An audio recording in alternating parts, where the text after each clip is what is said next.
Nggak ada aba-aba langsung nanya. Ya apa? Ya, enggak perlu aku basa-basi dengan kamu. Iya kenapa? Boleh nanya atau enggak? Iya silakan. Mau nanya ya silakan. Berarti berani ditanya. Oh, silakan. Enggak apa-apa ya. Baik, kalau kamu Berarti bertanya standaris. ya, usahakan pertanyaan itu yang berguna. Ya berguna lah. Jadi gini sih, pertanyaan itu kan saya baik. Tuh diundang dulu start match jadi pakai begini. timer. Jadi begini, saya. Pakai timer. Oke, biar kita pakai timer 5 menit. Baik. Oke. Jadi begini, saya. Tadi aku berdiskusi dengan seorang pendeta, ya. Dengan seorang pendeta tentang masalah saya Paulus cancel dulu, gitu. mau catat bentar. Oke, lanjut. Silakan. Lanjut diskusi dengan pendeta. Oke, tadi aku berdiskusi. Tadi aku berdiskusi dengan seorang pendeta. Pendeta tersebut kupertanyakan, ketika Yesus itu disunat pada hari ke-8, ya, apakah Paulus ini mengikuti juga bersunat? Di mana datanya kalau Paulus itu bersunat? Karena setahu aku di Galatia 5 nomor 2, di situ Yesus dikatakan Paulus tidak berguna kalau dirimu menyunatkan diri sendiri, kan kayak gitu. Jadi kata Paulus, aku berkata kepadamu, barang siapa yang menyunatkan dirimu, maka Kristus tidak akan berguna untukmu. Nah, yang kutanya ini Paulusnya ini di mana ada datanya gitu bahwa dia bersunat. Coba tunjukkan sebuah dalil atau sebuah data tentang Paulus itu bersunat gitu ya. Tolong kamu tampilkan data itu kepadaku. Makanya aku penasaran, cari Kristen yang pinter gitu untuk menunjukkan data tersebut kalau ada. Kalaunya tidak ada ya jawab nggak ada. Saya pun kalau ditanya tidak ada nubuatan ini atau ayat ini, maka saya jawab tidak ada secara jujur, karena dalam Islam itu innama yaftaril kadzibal ladzina la yu'minuna bi ayatillah. Barang siapa yang berbuat kebohongan maka dia tidak beriman kepada ayat Allah. Kan kayak gitu. Nah, maka dari itu salah satu yang kupertanyakan kepadamu, karena aku tidak dapat jawaban dari pendeta tadi ya. Mungkin pertanyaan itu saja yang mau kutanyakan. Nah, aku akan menghabiskan waktuku 3 menit ya untuk menjelaskan kepada teman-teman di bawah gitu ya. Teman-teman semuanya, tadi saya bukan menampilkan ya. Saya tadi ya mengundang beberapa Kristen, tapi tidak ada yang masuk ya. Nah, di sini ada Joseph yang masuk. Jadi biar kita teratur ngomongnya ya. Mari 5 menit kita berdiskusi. Kita dengarkan Josephnya menjawab 5 menit dan bertanya 5 menit, dan saya akan juga menjawab 5 menit dan bertanya 5 menit.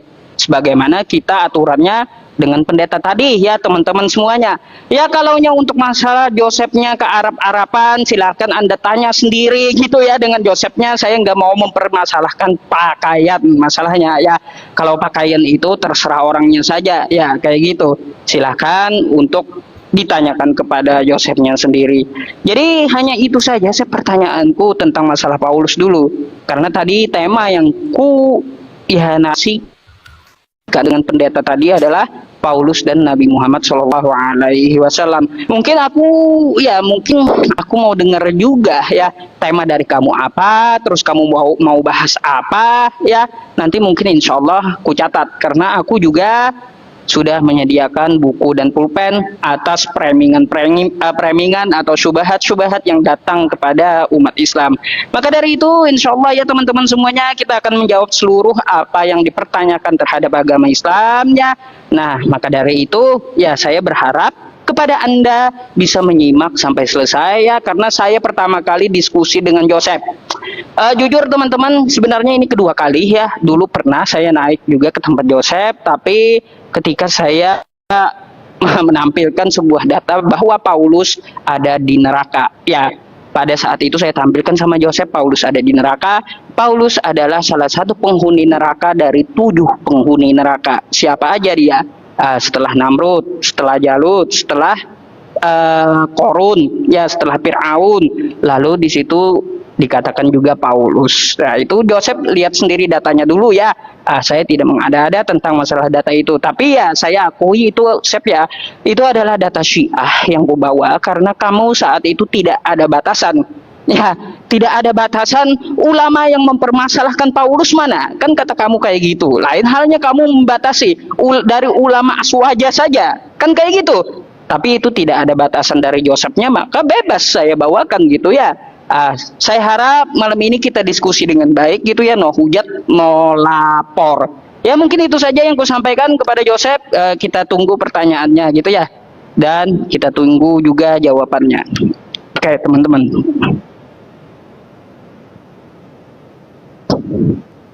Syukran, jazakumullah.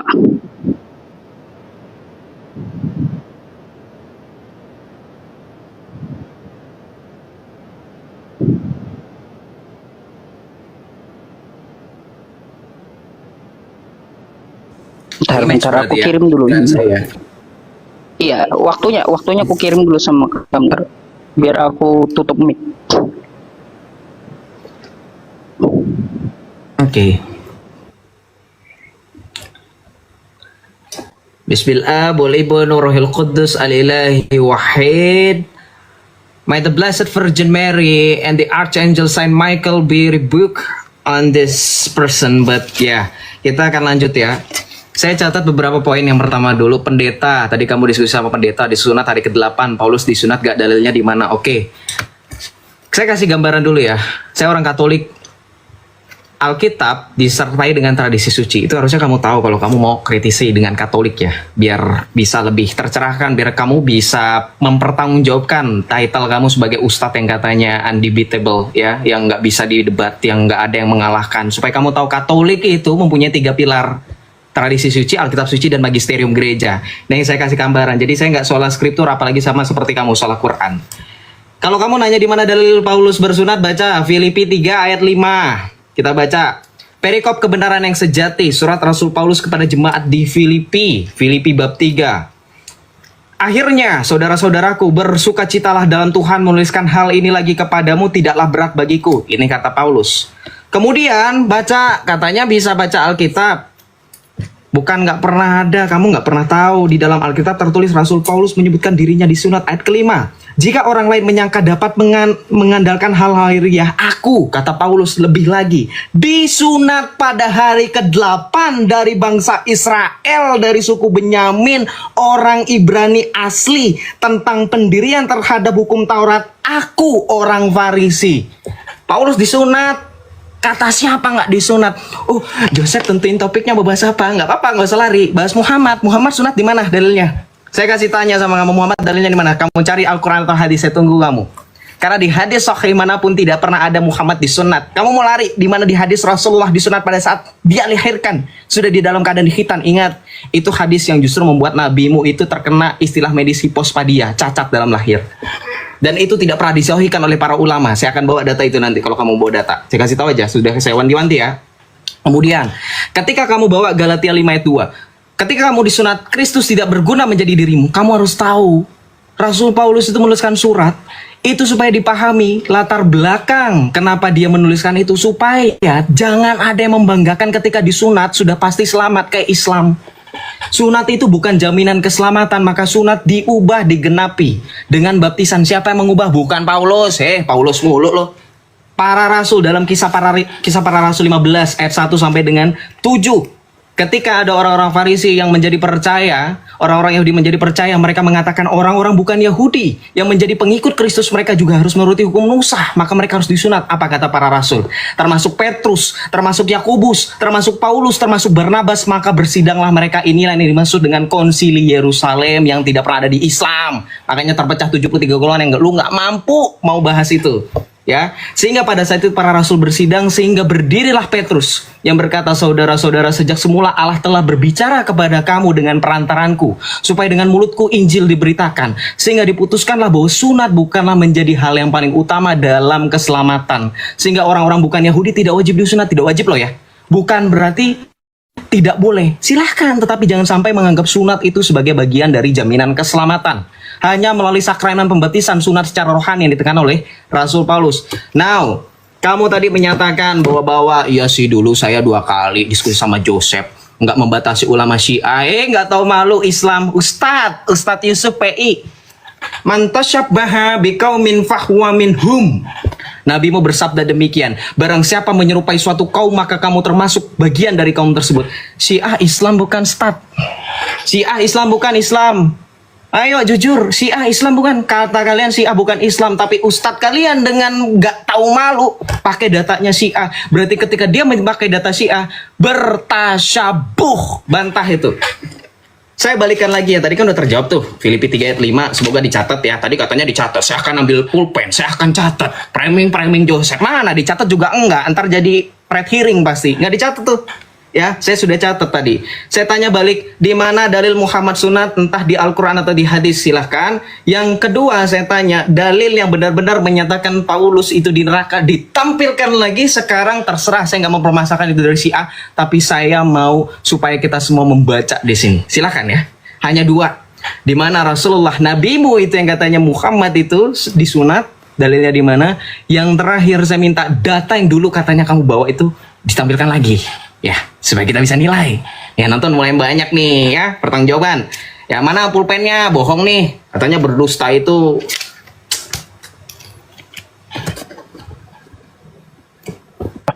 Oke, ditunggu ya teman-teman. Saya kirim dulu.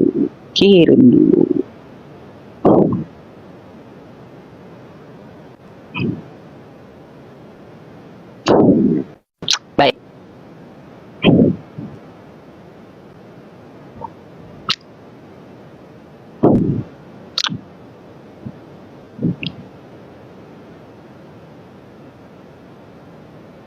Saya terima dulu, saya. Kenapa kamu nggak bisa diundang? Ustadz, lihat waktunya sudah jalan 4 menit 40 detik. Kok? Oh, telat di tempatku berarti. Baik.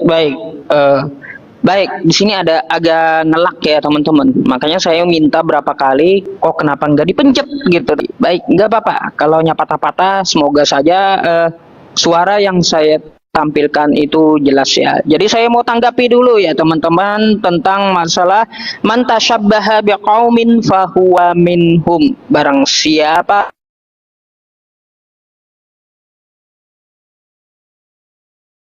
saya membawa literasi Syiah, apakah saya meniru Syiah? Jelas jawabannya tidak. Kan kayak gitu. Kalau saya pede dengan aswaja gitu, Ahlus Sunnah wal Jamaah, ya tidak dengan Syiah, ya. Jadi seperti itu, saya mempunyai pendirian gitu. Makanya saya tidak meniru Syiah baik cara berpakaian maupun cara perayaan, tidak ya. Jadi mohon maaf, kami Islam punya identitas ya. Tidak ada ya Kristen Islam ke Kristenan atau Islam ke Buddha-Buddhaan, nggak ada kayak gitu ya, atau Islam ke Yunanian, nggak ada kayak gitu Islam itu ya. Terus dari kritik kamu yang kucatat di sini ya Sep ya, ketika aku membawakan min karomati Allah an wulidtu maktunan ya, kata kamu mempunyai kritik dari hadis tersebut tentang hadis Nabi Muhammad SAW. Ya, memangnya hadis dari Nabi Muhammad SAW itu ada berapa Sep? Aku pengen tahu deh, kalau kamu tahu hadisku, ya ada berapa? Yang biasa ku bawakan ke publik dia, ya yang biasa ku bawakan ke publik min karomati Allah ya. Di situ dikatakan bagian dari anugerah Allah min karomati Allah an wulidtu maktunan, aku dilahirkan dalam keadaan suci dan bersunat. Nah, coba kamu bawakan kritik teks atau kritik dari periwayat hadis tersebut. Aku pengen tahu tentang masalah itu. Kaitan tentang masalah sunat ya, yang kau jabarkan kepadaku. Kata kamu di Filipi 3 nomor 5 ya. Kalau saya baca di sini ya, sekalipun aku juga ada alasan untuk menaruh percaya pada lahiriah, jika ada orang yang lain menyangka dapat menaruh percaya pada hal-hal lahiriah, aku lebih lagi disunat pada hari ke-8 dari bangsa Israel, dari suku Benyamin, orang Ibrani tentang pendirian hukum Taurat. Aku orang Parisi. Maka pertanyaanku, ketika kamu membawakan Filipi 3 ya sampai 7 ini, aku mau tanya, siapa saksinya Paulus itu bersunat? Coba. Kalau nabi kami kan dia mengaku sudah sunat ketika dia dilahirkan. Maka aku bisa menyampaikan kepada kamu, tidak ada protes dari istri-istri Nabi bahwa Nabi Muhammad belum sunat. Nggak ada protes seperti itu. Sekarang mau kutanya, kalau Paulus mengaku bersunat, siapa yang menyaksikan Paulus bersunat? Adakah saksinya? Kita mengetahui Paulus saja tidak mempunyai istri, kan kayak gitu. Ya mungkin aku kurang tahu gitu ya tentang masalah cerita Paulus, apakah dia beristri atau tidak. Kalau dia beristri kan maka bisa ditanya istrinya sebagai saksi, kan kayak gitu. Tapi di sini aku minta pembuktian ya, minta pembuktian. Kalau Paulus ini sunat ya tidak melanggar hukum Taurat karena dia orang Farisi, maka aku tanya siapa sih saksinya? Saksinya itu siapa gitu? Paulus ini bersunat, baru dengar aku masalahnya, baru dengar ya. Maka dari itu kalau bisa kamu hadirkan salah satu saksi Paulus itu bersunat. Lagi pula ya kalaunya saya melihat ya teman-teman di catatan Lukas tentang Yesus itu bersunat. Itu kan turut tulisan dari Lukas gitu ya. Saya juga saksikan hal itu. Kenapa? Karena kita mengetahui Lukas itu tidak bertemu dengan Yesus. Maka kita juga harus mencari verifikasi dari tulisan-tulisan Lukas, kan kayak gitu. Tapi nggak dulu lah ke Lukas itu ya. Saya mau Joseph membuktikan dulu ada saksi Paulus itu bersunat gitu. Karena banyak ya orang-orang yang menyaksikan Paulus ketika yang katanya dia adalah utusan dari Yesus. Coba silahkan dulu. Mungkin pertanyaan lain nanti aku jawab di next time. Silahkan.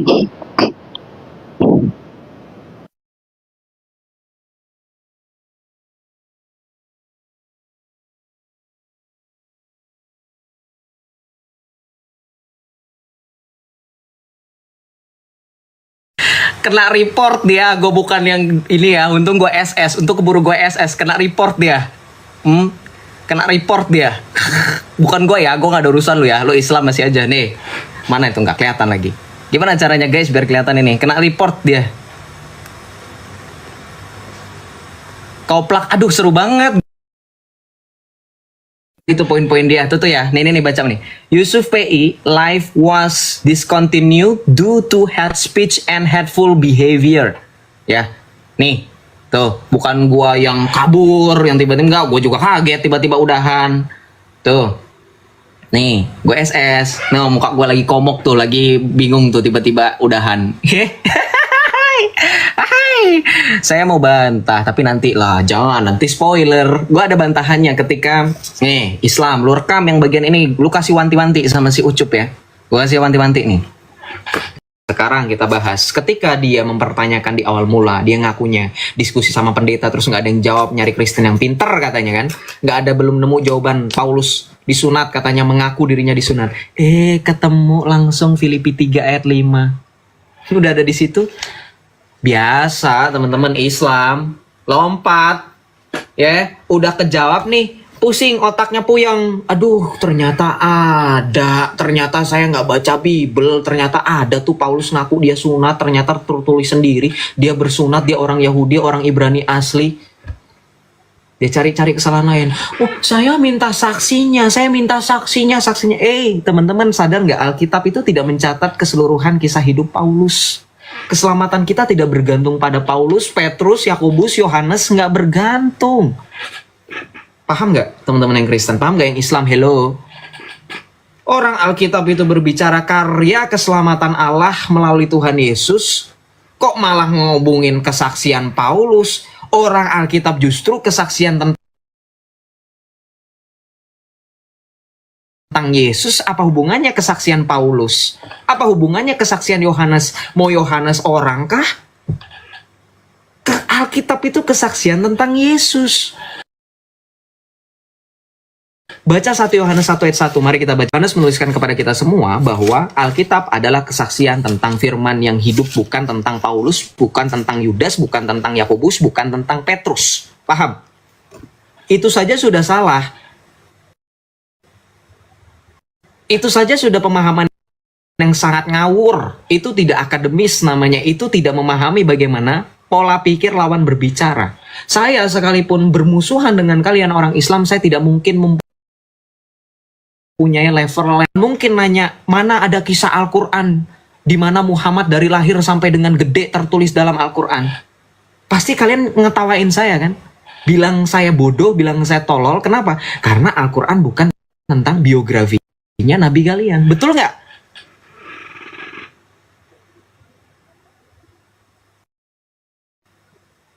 Mati kalian. Kalau saya tanya seperti itu, kalian nggak bakalan bisa jawab.